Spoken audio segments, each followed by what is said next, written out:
Hello, everyone, and welcome back to another episode of Independent Thought. My name is Desmond Price. I am joined today by Matt Brassard, the Director of Growth for Ground News. Matt, how are you doing today? Welcome to be on the show. Hey, happy to be here.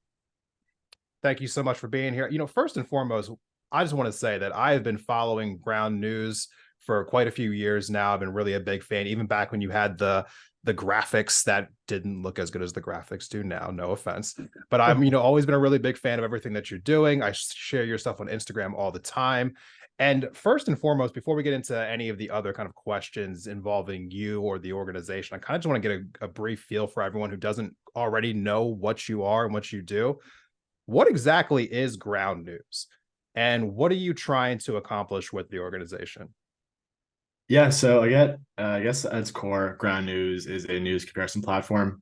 So it's founded on the idea that people should take in multiple perspectives for any news that they're reading.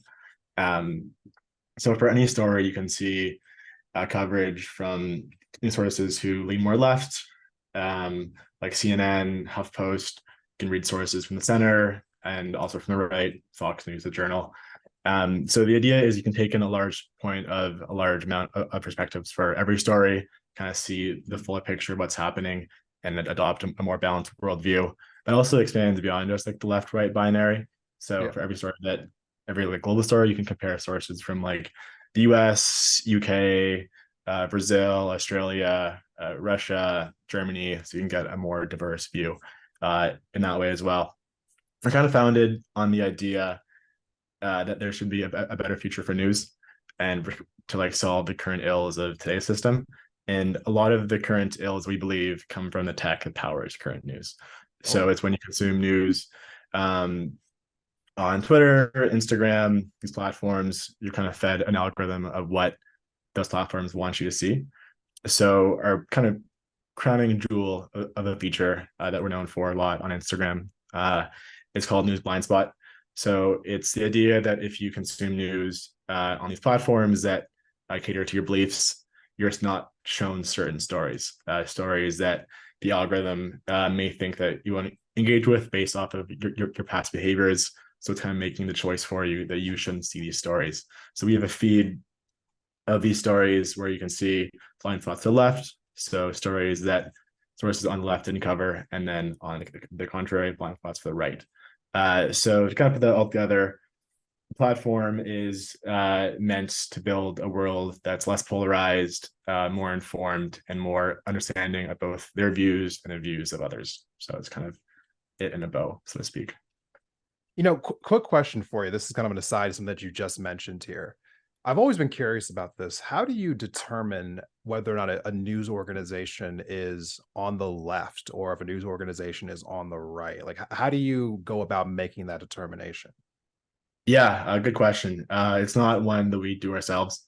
Okay. We rely on the expertise and the knowledge of three trustworthy third-party sources, all sides, which uses a very rigorous kind of panel technique to see, looking at past coverage, looking at the words used in certain headlines to determine the bias of the source. We also use Ed Fontes and Media Bias Fact Check, who uses a similar methodology. And then, so let's say that these resources rate CNN a certain thing, we would take the average of that rating and then give it that. So we can kind of take in points of view from each of these agencies and then give them a rating. So it's not our team. We're not that deep experts on media bias in that kind of more evaluative way. So it does come from those three sources. Okay. I mean, I know I personally, I love seeing those, especially as somebody who most of my views come from the left. I love seeing the blind spots for the left because I think it's really illuminating. I would hope that people feel the same way that I feel was like where you would want your views to be challenged occasionally, or maybe more than occasionally. So I find it to be an incredibly helpful tool, truthfully. Uh, for me, though, what I really want to know is how did this all start? I'm an avid consumer of your product. So I'm always loving, a good origin story. Like, how did Ground News come together? And more specifically, how did you get involved with the organization? Yeah, so I've actually been here pretty much since day one, and since there, the idea, the founder actually used to work at NASA, and she kind of used Oh, this this story to explain it, where she worked on satellites that went to Pluto, and she worked afterwards on startups in the space industry who would take pictures of farm fields in Poland from space, and she could see if a irrigation pipe was leaking. So it was like, so she helped make that technology, sell it, market it. Um, but she thought that despite this like incredibly complex technology, sending a man-made object to Pluto and taking pictures from space with pipes, that like news is still a harder thing to crack, and it's like deep technology. yeah. uh so after working for a while in space, she kind of saw like, okay, like people have access to stuff like body cam footage, but there's still massive disagreements of like what happened. So she kind of saw that there was this missing part of the news space where people were kind of only getting one perspective in the news, and therefore that was kind of skewing their entire worldview. So then she launched Ground News, which kind of thought, which sought to put together all these points of view, so you get a fuller picture of the news. But actually, first when we launched, the idea of it was more so news verification, where if you were part of a certain geolocation, you could verify what was happening there. But then that initial idea didn't fully flesh out. And then, but at the time, a side feature was that for every story that was happening, you could compare perspectives. So then we Yeah. kind of took that feature back then and made it the primary thing that it is today. So yeah, it kind of came from the idea like we had the technology to solve these problems, but we don't have the way to kind of package it in a way that actually helps people. Okay. So obviously, for me personally, I found you through Instagram. Is it safe to say that Instagram is like the number one place, maybe outside of the app, which we'll get to in a second, that people more or less interact with ground news? Is that safe to say? Yeah, we have a pretty big following there. Reach around a million to two accounts a month on Instagram. Our app's Yeah. also a few 100,000 people as well. So Okay. I guess the app though, it's kind of harder to see the scale.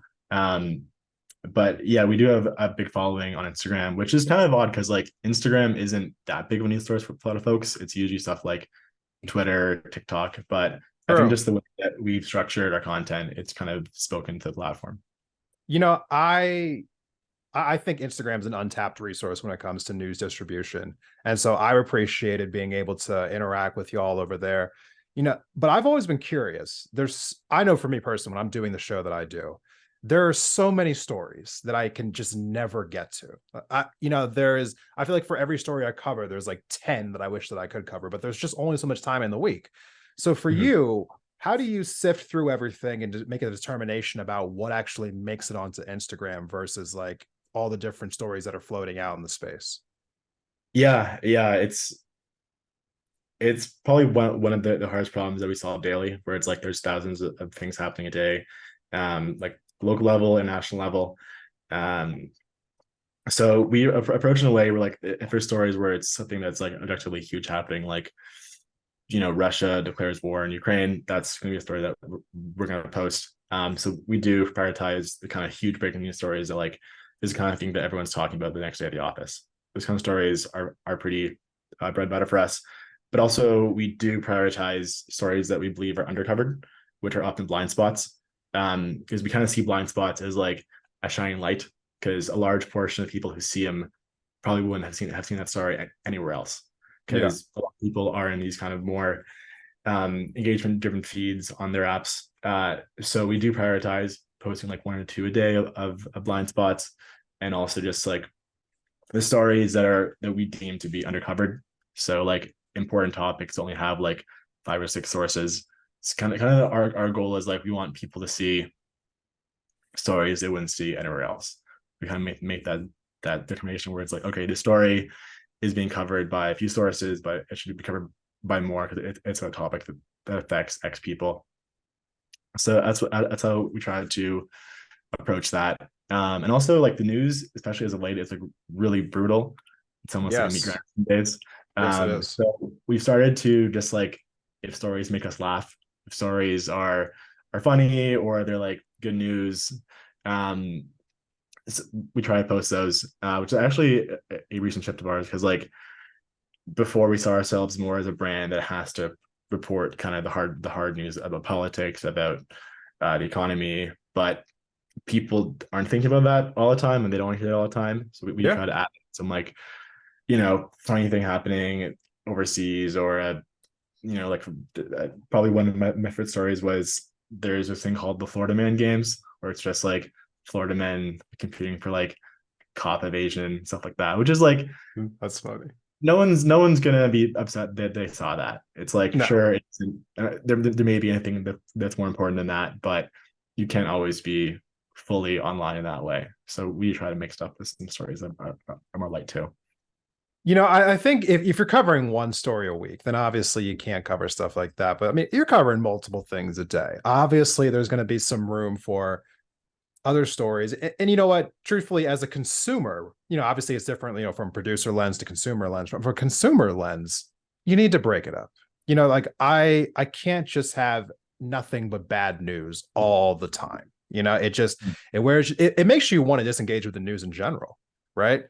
And so the next thing I want to ask you is though is like obviously you have a lot of things that you're posting on Instagram, but you have even more on this app. Tell us a little bit about the Ground News app. If people were to go there, how much more are they going to see, and what is the difference between getting the news from the app versus getting it from Instagram, for instance? Yeah, there's more news there than you could ever read, and that you honestly ever should read. Um, we are the world's biggest news source in terms of stories created. Like we're bigger than Google News, who's a massive company. We're bigger than Apple News. We're bigger than pretty much any other news app out there in terms of like stories created because we have the idea that Ground News is fully like a platform for all, whether if you're libertarian, starting left liberal, heterodox political beliefs, far right, far left, American, Indian. So we have pretty much every source on earth on the app. Um, and that goes from sources who are local, who are international. So we have like sources for like small towns in Germany, and then we also have international massive conglomerates on the app.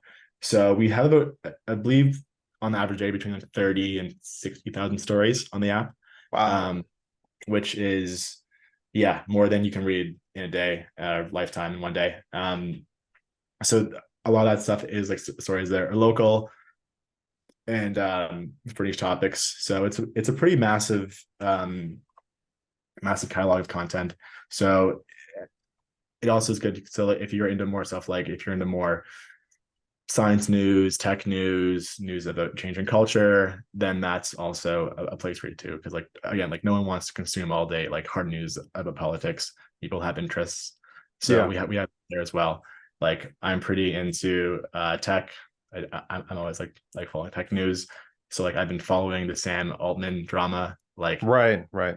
per minute, even though it's not really a story about politics, it's still a story that like still pertains to my interests. So yeah, massive catalog of sources there. One thing about the sources is like I think we take a bit of a break from traditional companies when we have like sources that other people don't have, who they wouldn't have on their app. Like we have sources from Russia, which a lot of governments instructed platforms to censor after the Yeah. war. We have sources from China who have ties to the governments there. Okay. So we have like a wide variety of sources. We have sources on the far right, sources on the far left. We have Infowars. We have sources that people don't really expect on kind of news apps in that way, Yeah. because we believe that all perspectives are worth at least considering.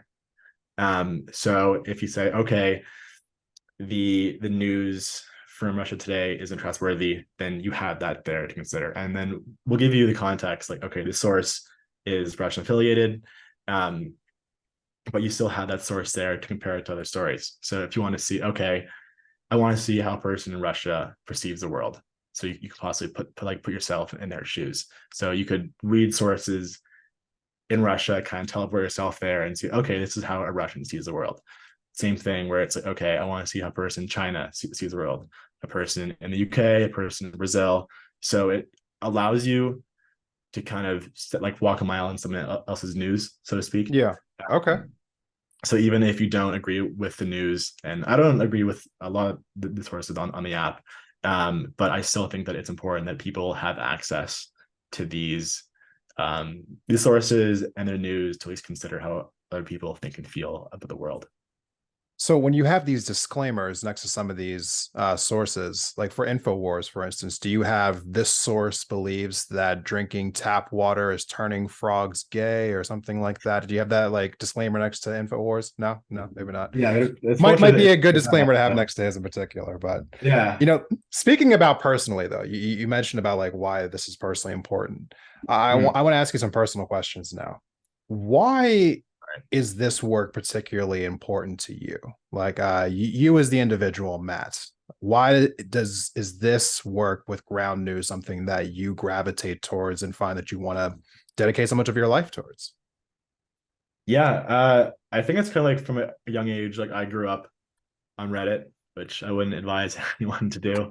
I think I was on it since the age of 12. And Reddit it's a good platform for finding communities. It's deep library of content with the true won't find it anywhere else. I love Reddit. I still use it, but it's not a good place to kind of like build your worldview because by definition, like subreddits are echo chambers. Um, Yeah. so I grew up reading news Reddit, which skews one way, and other subs which skew one way. So I got a very like unbalanced view of the world. Like I grew up like not knowing how people who didn't think or who didn't read the news I did. I just couldn't comprehend how they kind of thought the way they did. So I grew up in this like really thick echo chamber on Reddit online when reading the news and reading about politics, and it kind of made me like judge friends of mine who had different beliefs from like the get go. I couldn't Yeah. separate kind of the person from the beliefs. Eventually, actually, so once I started working at Ground News, I'd get past that because I would see multiple points of view on a day-to-day basis. So like that kind of jolted me awake. But I also realized where it's like if you won't even consider the views of others and you aren't even aware of like certain topics, then you can't really have a good conversation with people. If you aren't working off of the same like not even facts, but just kind of like the same like worldview or the same reality. Uh, so I think I figured out where it's like if we kind of have to solve these like really deep problems about like where a world's going, what our morals are as a nation, as peoples, it's we have to exist in the same reality, which starts with the reality that you see and reality that's formed for you, which is formed for us by news and media. That's Yeah. often our window to the world. Um, so my beliefs are that if we want to tackle these huge issues, we have to first fix the large one, which is the underlying like fracturing of our news reality and the way that the world's seen. So I believe that companies that like Ground News can kind of bridge that divide and Yeah. hopefully the world that's like less polarized and where people are at least open to being aware of issues that they may not see. So I think Okay. it's like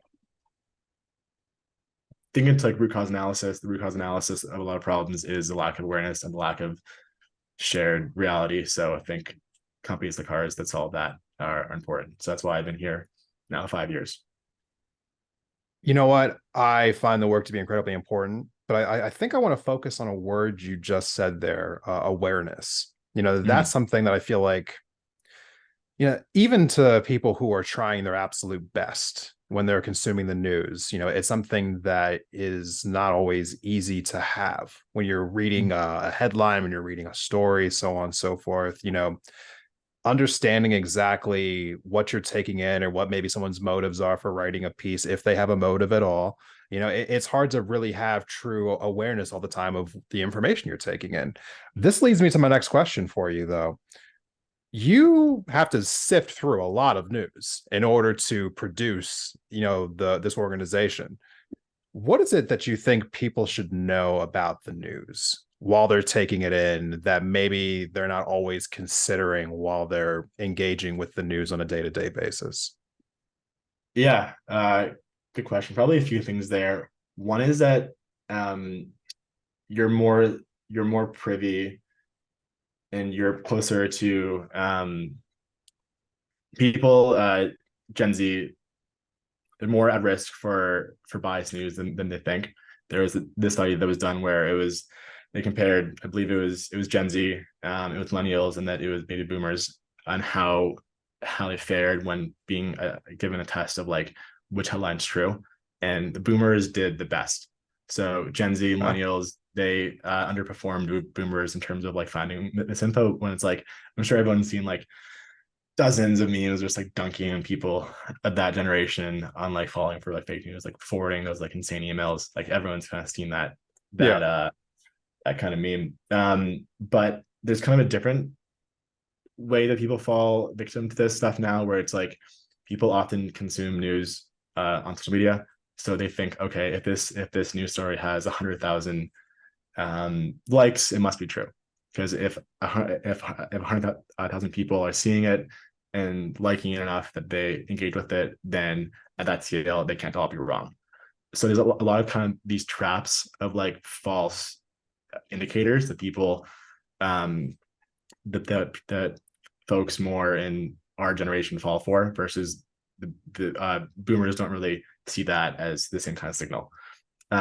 So I guess one thing is like, yeah, just like be wary of scale for sources, sorry, for content. Like stuff has gone viral before on Twitter. It's gotten 10 million views and it's proven to be false. So don't take just pure reach as a signal. So that's probably one thing that I'd probably advise folks to watch for with the news is not take that as gospel. And also be aware of the incentives that kind of power your news source. Um, One thing Sure. is there really isn't a good model for news. No one's really cracked it yet, and there's been that like thousands of attempts of like different kind of ways to fund news. Because really the only ways are ads or funding from government or to get readers to pay for it directly. Yeah. And they all kind of fall. They all kind of have their own faults. Like government, it's like okay, there's probably going to be a pretty credible like being accused of bias from government to news source, which people have with even sources like NPR, CBC. They're still pretty credible accusations of like is there bias from the top down. Um, so it's to be aware of what's paying for your news. Is it government? Is it an individual? Is it a hedge fund? Is it independent? um because that often colors what they report, and also more importantly what they don't report. So it's to kind of be aware of like if the media controls your worldview, who's paying for that worldview. um so I probably advise that as well. And even on Twitter, it's like um be aware of like their incentives for Twitter. Like their incentives is just to keep you on the platform for longer, and like all Yeah. engagement's blind. If you leave a comment in hate or in support, it's often the same as the algorithm. Um, so I guess be aware of your emotions on the platforms with the news that is showing you, and kind of be willing to like follow people like you don't agree with, to keep your feet more balanced. Last question I have for you. What is next for ground news? Like, where do you see all this going? Do you want it to go someplace further, or is this kind of like the limit to where you see ground news being? Or, do you, if you have future plans, like what exactly does that look like? Yeah, so we do want ground news to kind of be the place to go to like you hear a story and then you by instinct say like okay, who else is covering this? How wide is the coverage? What are other sources saying? So it's to kind of be the more de facto response to this kind of news. Um, so that's going to involve expanding a lot internationally. Most of our audience on the app on Instagram is American because the format does like lend itself well to folks who are American, because the kind of left right scale is pretty familiar with like a lot of American politics, but that's not true elsewhere. Like there's there's scales where it's okay, like more people are more libertarian, which isn't really on the left right divide. Um, and there's like different systems, like what's left in the US isn't what's left in Europe, and what's left in Europe isn't what's left in South America.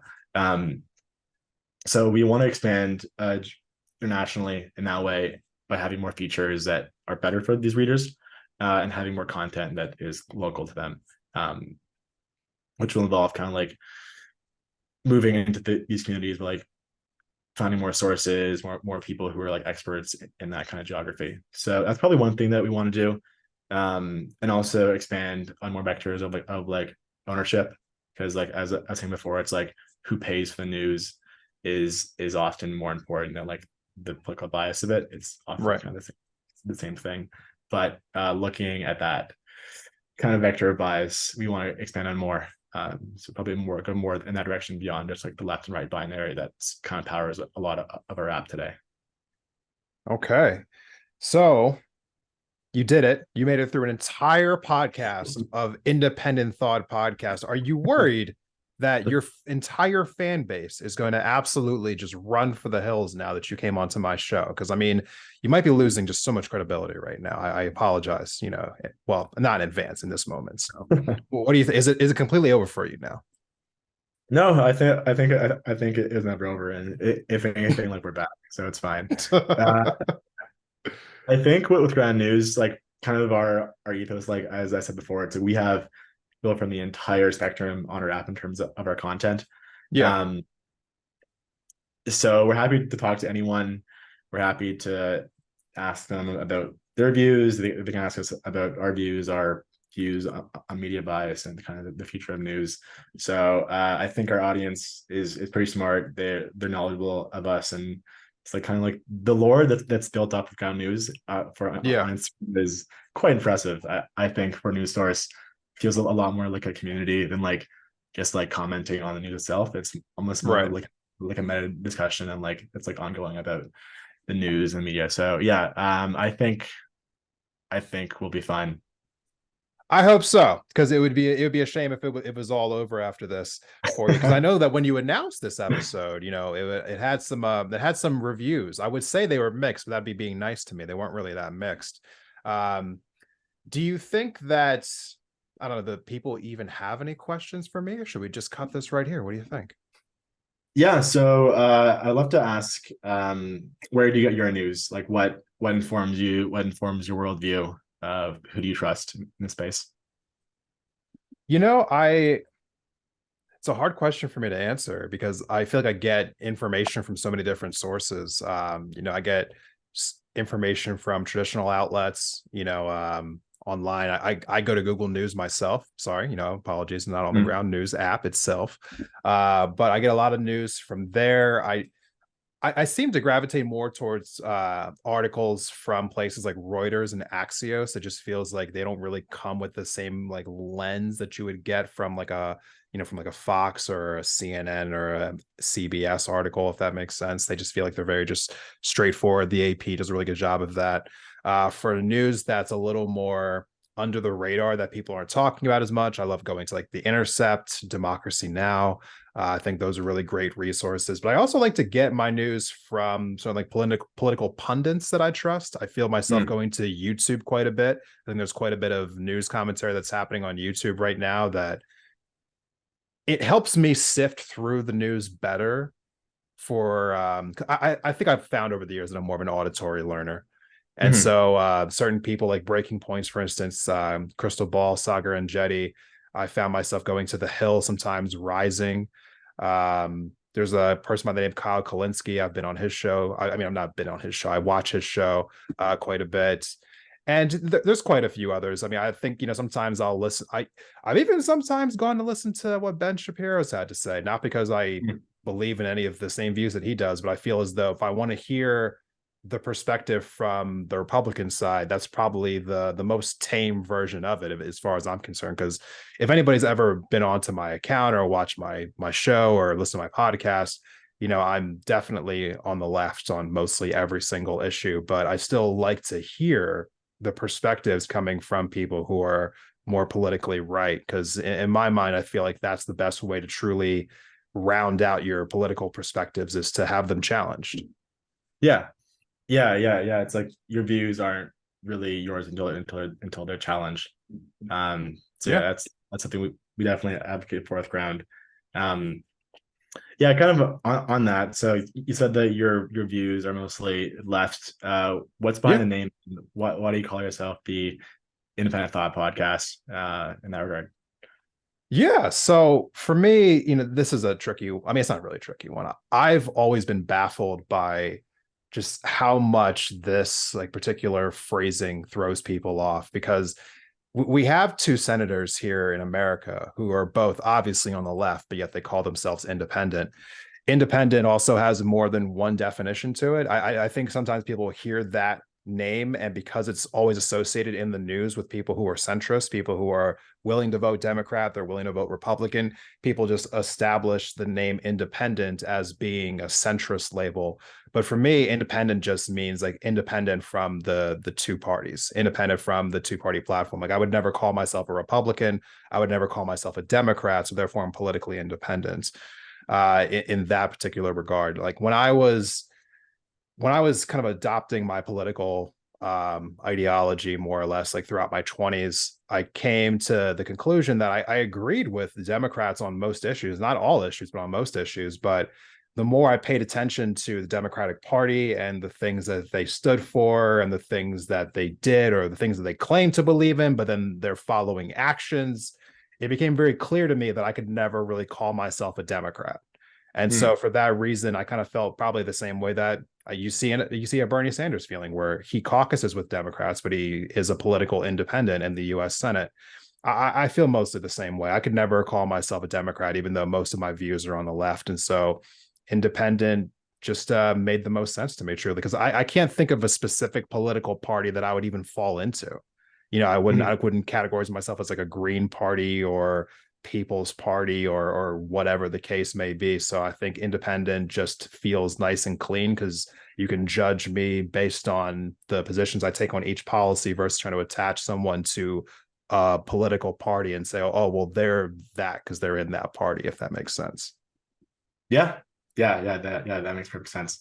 I'm not sure if that fits into an Instagram comment, but it definitely No, I think people love to, there's no real way for me to shortly explain that, but so, yeah. I mean, if you took the time to, check out what I stand for, or what I say, or what I report on, or what I talk about, it becomes very evident very quickly. There's no way that I could be masquerading as a centrist. I've never been a centrist, never Hmm. once. So, and I don't feel, and just because the definition isn't the first definition, maybe it's the second definition, I don't feel the need to change it, and I'm not going to.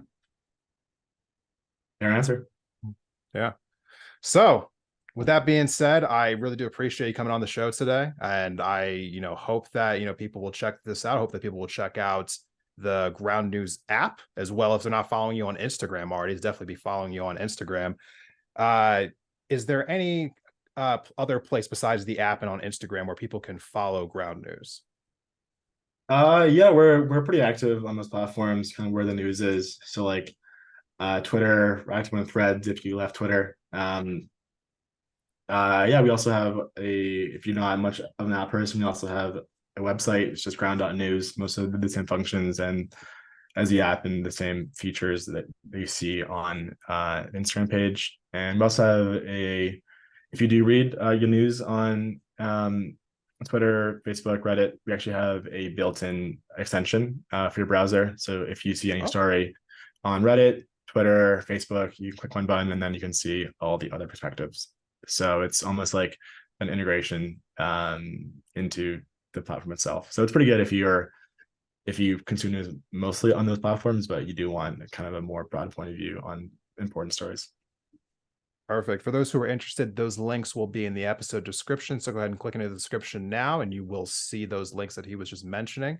Appreciate everyone for tuning in today. Matt, thank you so much for coming on to the show. We'll see everyone in the next episode. Great. Take care.